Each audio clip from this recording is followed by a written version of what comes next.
or what happened, but, it wasn't just sort of a peaceful falling asleep type of thing, as far as I can tell. So that has been hanging around my neck.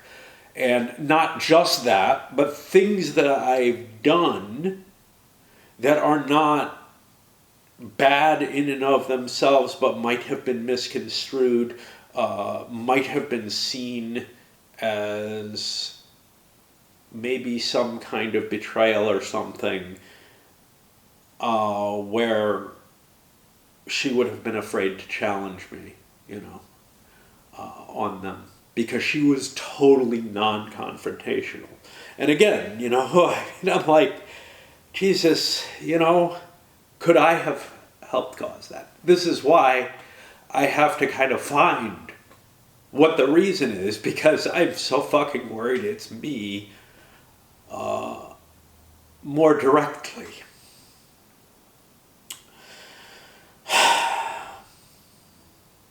All right. So those are kind of the bigger, more sensible things, right? The things I can't feel too ashamed of. Yes, I feel ashamed if I am guilty, but I don't feel ashamed of feeling that guilt, right? I feel like that's appropriate. And that's the kind of thing that I should be feeling through grief. Then there are other things, and it's hard to disambiguate these things and to figure out which one is worse at any given time. And some of these are pathetic. So for example, there's an additional burden on me. What the fuck is that? Well, it's sort of an annoyance factor. So now the kitchen doesn't clean itself the way it used to. Now, if I want to clean the roof, I'm going to either have to risk getting up on the ladder without somebody to help hold it with my little electrical helmet on her head.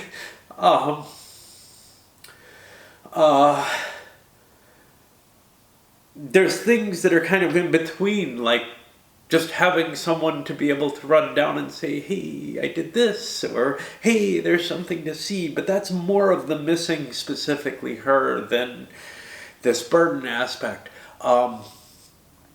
There's also an annoyance factor to the shit that she left be to deal with, that I think I'm mostly coping with.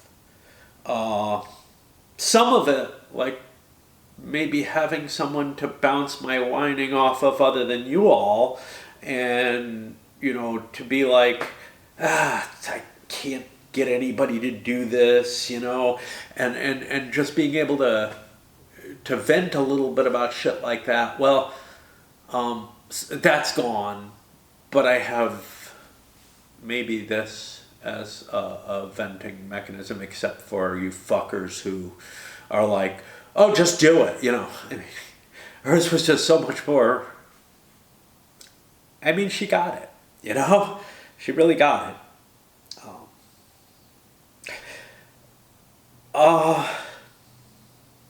But, you understand someone after enough years.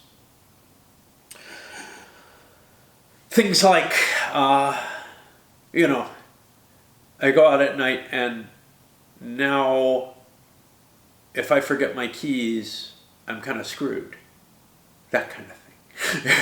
Don't have somebody I can wake up to let me in, It hasn't happened, but these kind of things. And some of them are a bigger deal. So like with my mom dying, I'm afraid to leave the house because there will be no one here. Yes, we left the house. This house? When I went to San Francisco, that was a couple of days. I don't know that both of us have been gone ever for any long period of time from this house. The one in Phoenix, we left for a couple of weeks. But I felt a lot safer with that one. This one's a lot easier and a lot riskier. There were break-ins next door and such not. And then the other one, which is my bleak prospects of ever finding anyone again.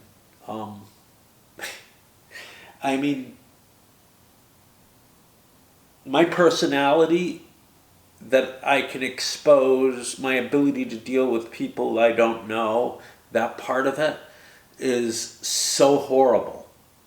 Uh, and the things that I would try are the things that everybody kind of looks at and says, that guy should just shut up. You know, just, yeah.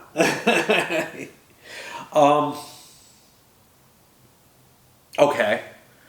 I don't look like I used to. I'm older now. Yeah, they're older women. Yeah. Here's the problem.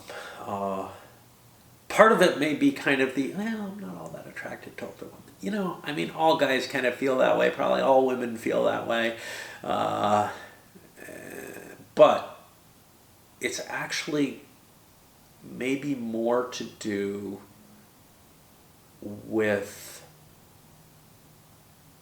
I don't think I can deal with a grown-up.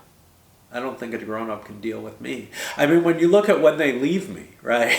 My first wife left right around 30. This one killed herself in her early 30s. And we're talking about people who probably are far more childlike at, early adulthood, And it's like, I will never be able to leave that. There are other aspects too. Like, there's a certain level of submissiveness that I seem to require that, isn't the kind of thing that approaches anyway. I mean, it's like, I'm not saying that, someone might not end up hooking up with me and we might spend some time.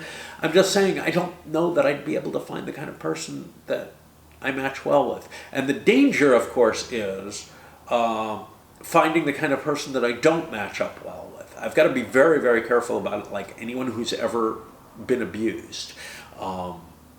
Because with my Psycho X, that showed that I have that capability inside me.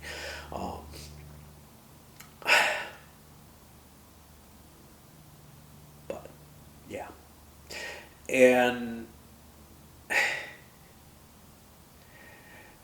there's also this kind of fits into it with the bleak prospects.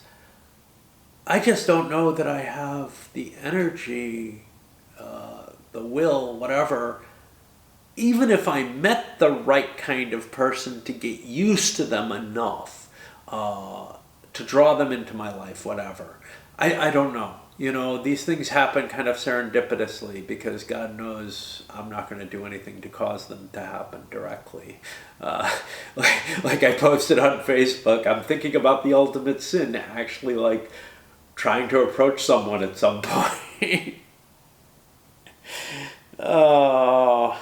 Anyway, I think we've accomplished all our tasks. We'll see if I focused the camera.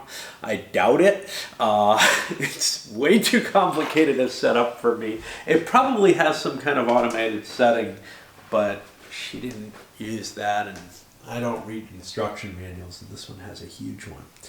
So, what do we do to turn it off? Jeez. I don't know the answer to that. Do I push this? That wasn't it. I really wonder what I pushed.